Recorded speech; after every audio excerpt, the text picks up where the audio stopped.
Olá, galerinha! Tudo bem com vocês? Tudo na paz? Neste vídeo eu vou falar de representação, representatividade e representação positiva.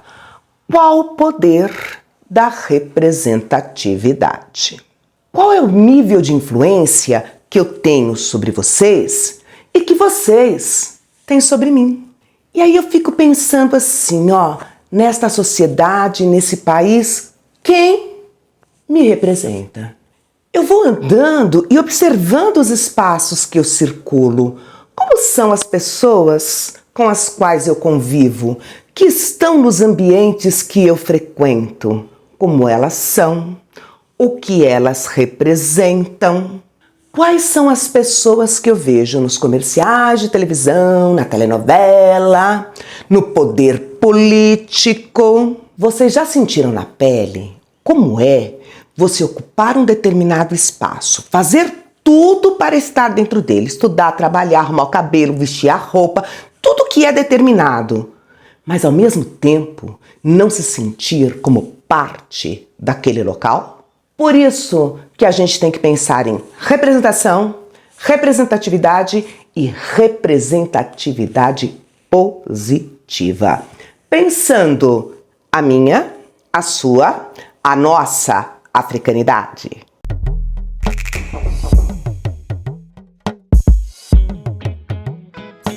Eu vou começar propondo um exercício para vocês. Peguem lápis, caneta... Não, mentira. Fechem os olhos e imaginem uma pessoa feliz e bem-sucedida. Qual é o visual que essa pessoa tem na sua imaginação? Como é que ela parece? Como ela se comporta? Que tipo de roupa ela está usando? Qual o peso que essa pessoa tem? Qual é a opção sexual desta pessoa? Qual é a imagem que você forma de uma pessoa feliz e bem-sucedida? Seja honesto. A imagem que você fez dessa pessoa, ela é fruto do que você acredita? Do que você deseja? Ou ela é formada por aquilo que você vê todos os dias como sendo a representação de uma pessoa bem-sucedida? Vamos começar pelo significado das palavras representação e representatividade. São palavras semelhantes, mas com significados diferentes. Representar significa mostrar claramente, representar uma ideia ou um conceito. Representatividade significa representar os interesses de um grupo, de uma classe social ou de um povo.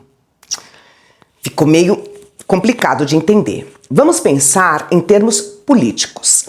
Quando eu elejo um deputado, ele está me representando, ele vai me representar no Congresso. E aí chega lá, ele não defende aquilo que eu acredito. Então, apesar dele me representar, ele não é representativo para mim.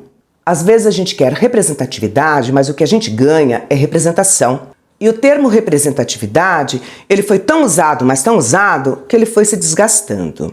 É assim, o movimento negro sempre exigiu representatividade. E é uma exigência muito justa. Quando o movimento negro reivindica representatividade, ele está dizendo o seguinte: uma sociedade que tem 50% da sua população constituída por elementos negros, este grupo tem que estar espelhado em todas as instâncias desta mesma sociedade. A Audre Lorde, que é uma pesquisadora muito bacana, ela fala de representatividade como um local seguro, onde você se sente acolhido, onde a sua existência se complementa e é abraçada pela existência do outro. Bacana ela, né? Só que às vezes essa representatividade, ela acaba criando porta-voz. É uma única pessoa que tem visibilidade e fala em nome de todos, de todo um grupo. É a ideia do preto único. A Ana Maria Gonçalves, ela fala uma coisa muito interessante. Ela diz assim: eu não quero representar ninguém. Eu quero que todos tenham espaço de fala, tenham oportunidade para ocupar os espaços. E ela fala também assim, ó, vê se vocês concordam com ela, que hoje as empresas perceberam que pega bem trabalhar com a diversidade, que produz rendimentos. Então o que eles fazem? Num comercial de televisão, eles colocam um negro, um indígena, um asiático. E aí, essa pessoa que está lá, isolada, ela tem o compromisso de atender a todas as demandas, de falar por todos e de responder a todos. E às vezes é uma figura preta alegórica e que não representa aquilo que eu acredito.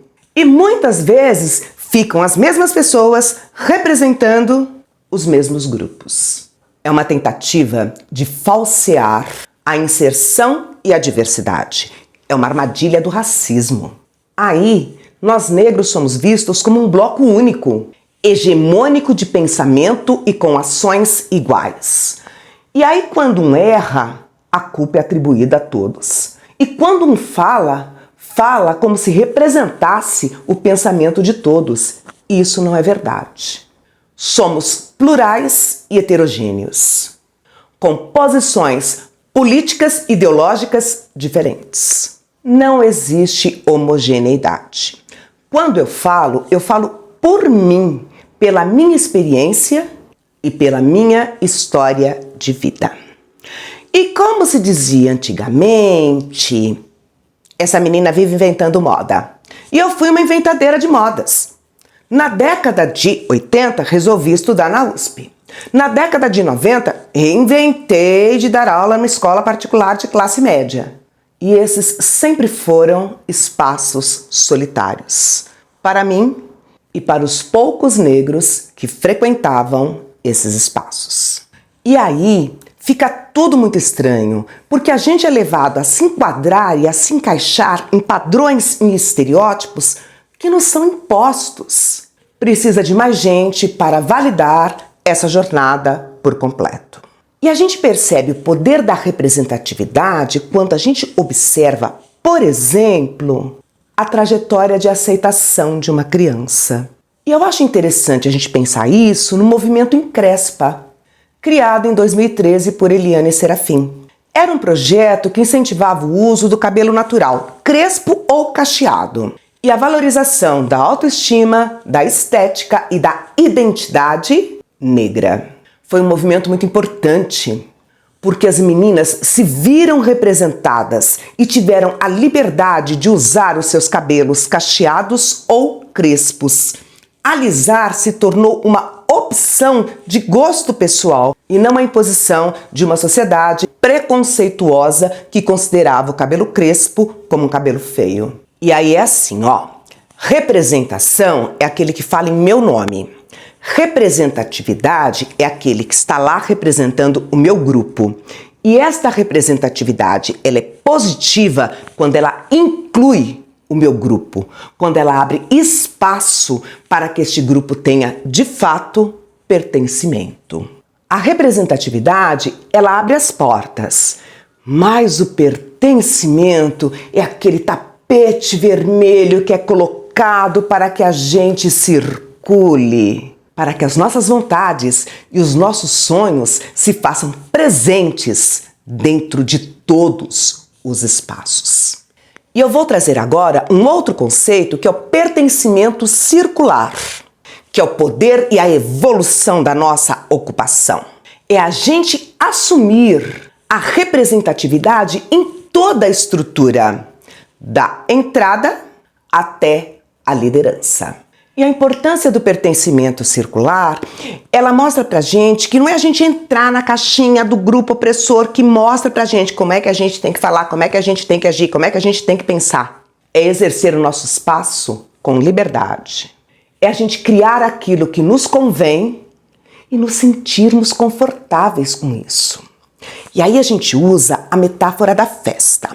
A gente pode ser convidado para uma festa, chegar lá e ficar lá durinho, quietinho, fazendo cara de paisagem. Mas a gente pode entrar numa festa e ir para a pista de dança. E dançar muito, e tirar os sapatos. E se sentir amado, acolhido e junto de amigos. Porque quando a gente não se sente parte, a gente acaba sendo acometido por estresse e por diversos problemas de saúde. O acolhimento, ele é extremamente importante. Bom, a gente sabe que essa representatividade positiva, ela ainda é um vir a ser. Ela ainda não foi plenamente conquistada. É objeto de muita luta por esta conquista. E para isso, a gente tem que ter coragem, tanto na luta quanto na ocupação desses espaços. Porque dá medo, mas a gente vai, mesmo com medo. Às vezes a gente quer a aprovação de todo mundo, mas isso não existe. A gente tem que estar bem e confortável, em primeiro lugar, com a gente mesmo. E para que isso aconteça, a gente tem que estar em constante contato com a nossa ancestralidade e com a história do nosso povo, que deve ser contada pelas nossas vozes.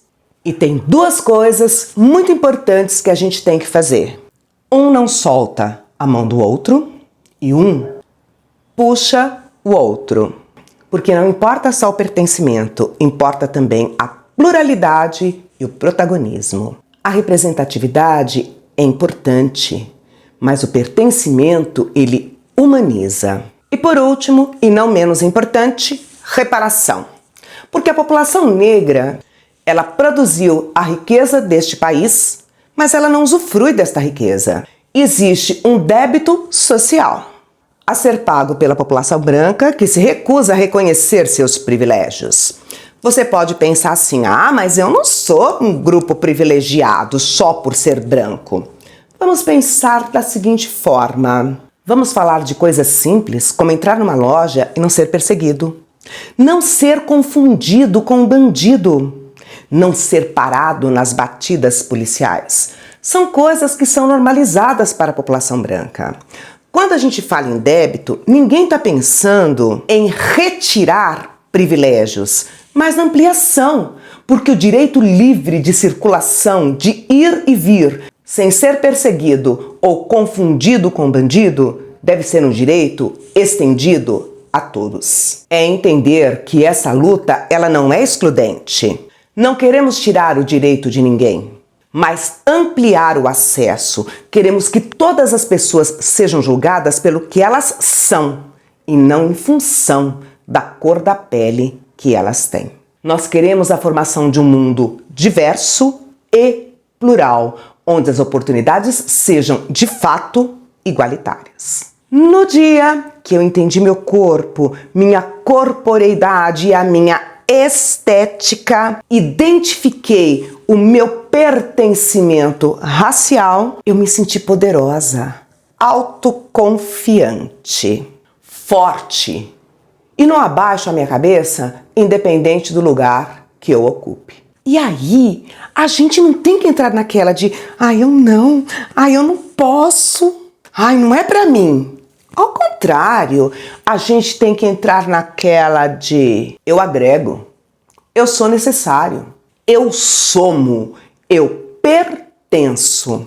Porque a construção de um mundo plural e inclusivo agrega e traz felicidade a todos. Gratidão pela presença de vocês assistindo o meu vídeo. Não se esqueçam de curtir e de compartilhar se vocês gostaram. Se cuidem, cuidem daqueles que vocês amam. Amo vocês. Um grande beijo, muito axé, tchauzinho e até o nosso próximo vídeo.